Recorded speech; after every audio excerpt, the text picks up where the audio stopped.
Mojawapo ya njia ya kufikia maono ya Mheshimiwa Rais ya kuongeza wigo wa fursa za ajira kwa vijana ni kuongeza nguvu katika urasimishaji wa biashara. Urasimishaji sio jambo la kwenu peke yenu, ila mna mchango mkubwa wa kutekeleza na kuwa vinara wa kushirikiana na wadau wengine muhimu ili wote twende kwa pamoja. Na mimi kwa leo ninawataka mwe mna mkakati maalum wa kuongeza njia katika hili. Kwa mujibu wa tafiti mbalimbali pamoja na tathmini mbalimbali za wadau wetu wa maendeleo, Tanzania ina zaidi ya biashara milioni 3 mpaka 4, nyingi zikiwa biashara ndogo na za kati. Hata hivyo, zaidi ya 80% ya biashara hizo bado ziko katika sekta isiyo rasmi. Sekta hii pia ndiyo ambayo inaajiri zaidi ya 70% ya nguvu kazi nchini na inachangia sehemu kubwa ya shughuli za kiuchumi. Takwimu hizi zinaonyesha wazi kuwa licha ya umuhimu mkubwa wa sekta hii katika uchumi wetu, bado kuna pengo kubwa katika urasimishaji wa biashara. Wafanyabiashara wengi wadogo bado hawajaingia katika mfumo rasmi wa biashara kutokana na changamoto kadhaa. Na tathmini na takwimu mbalimbali ambazo zimefanyika huko nje wanasema moja ya changamoto ni uelewa mdogo kuhusu faida za kusajili biashara, ambapo baadhi ya wafanyabiashara wadogo wanaona usajili ni mzigo wa kodi badala ya fursa ya kukuza biashara zao. Athari za hali hii ni kwamba biashara nyingi zinakosa fursa muhimu kama upatikanaji wa mikopo, masoko mapana ya biashara na ulinzi wa kisheria wa shughuli zao. Aidha, kwa upande wa taifa, hali hii hupunguza wigo wa mapato ya serikali na kufanya takwimu za uchumi kuwa pungufu. Kwa kuzingatia hali hiyo, ninaamini kuwa BRELA ina nafasi muhimu sana ya kuendelea kuimarisha urasimishaji wa biashara nchini. Tunatarajia BRELA kuendelea kuimarisha mifumo ya tehama ili huduma ziendelee kuwa rahisi zaidi na za haraka na zinazopatikana popote. Mifumo mnayo na tuliwapongeza kwa mapinduzi makubwa hapo awali yaliyofanyika katika matumizi ya teknolojia. Tunalowataka ni kuupdate mifumo kulingana na mahitaji na kuwa mbele zaidi kuangalia kasi ya mahitaji. Yaani sisi tuwe mbele ya mahitaji. Kwa hiyo ni muhimu sana.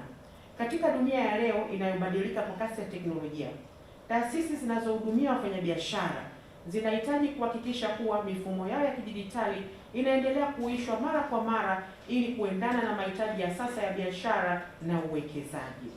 BRELA ndio lango la mafanikio ya biashara nchini. Kwa hiyo ufanisi wa BRELA ni mojawapo ya hatua muhimu ya kufanikisha uendelevu wa biashara nchini. Nimeona mafanikio kwenye kuongezeka kwa usajili wa makampuni, majina ya biashara, alama za biashara na huduma, pamoja na utoaji wa leseni za viwanda na leseni za biashara. Haya ni mafanikio yanayostahili pongezi. Hongereni sana. Katika utendaji mmefanya vizuri kwenye makusanyo na gawio. Tunawapongeza sana na tunataka muendelee kuboresha ufanisi ili tuendelee kupata mafanikio zaidi. Rasilimali watu ndio mhimili wa mafanikio ya taasisi yoyote.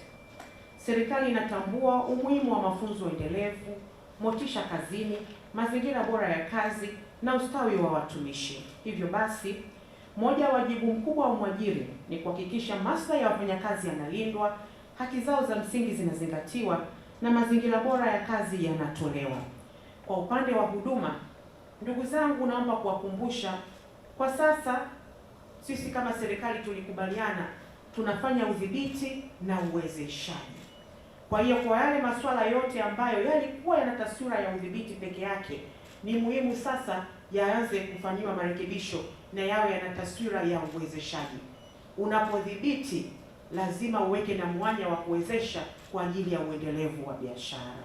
Pamoja na kwamba feedback nyingi wetu waga hatupendi, lakini yalikuwa ni maelekezo ya Mheshimiwa Rais kwamba ndani ya siku 100 taasisi zote zipitie mifumo yake ya kupata mrejesho wa huduma na kufanya kazi na kuhakikisha mifumo hiyo ni rafiki, inaweza kuwa accessed kwa urahisi ili tuweze kupata feedback. Kwa hiyo ninawaomba mfanyie kazi maelekezo hayo ya Mheshimiwa Rais.